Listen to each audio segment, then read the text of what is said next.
Today, if you go to Ford or you go to a manufacturing company, they would immediately, you ask Ford as to how they build a Taurus.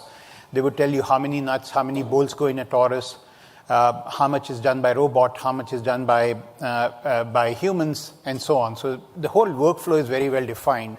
But you go to a hospital and you ask them, let's say even Mass General, and you ask them how many people will show up in an emergency room next week. And they would say 192 showed up last week, 294 showed up the week before. They will add up, take an average, and they will give you an answer. But suppose it's going to snow next week, then more people will show up with broken bones, with potentially back injuries, potentially even with angina or heart problems and so on.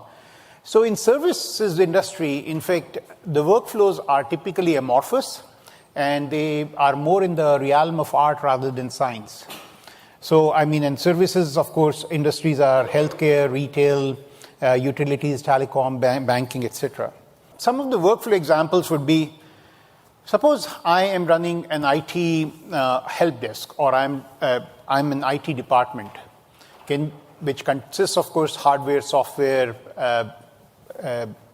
various routers, switches, equipment, lease lines, and all the stuff. Where will things break down? What is the likelihood of let's say, a head of the IT department for Citibank? Which are the ATM machines which are going to go down because the lease lines are going down or something like that, right? Another example is, I think people earlier were discussing call centers and collaboration networks. So the other interesting example is similarly, I call Comcast. Because I'm calling from my phone, the person already knows my name. Because of that, the question then comes, shouldn't the call center representative have a decision support system there, knows where I'm living, maybe I'm living in a decent localities, then there is a chances of upsell or cross-sell,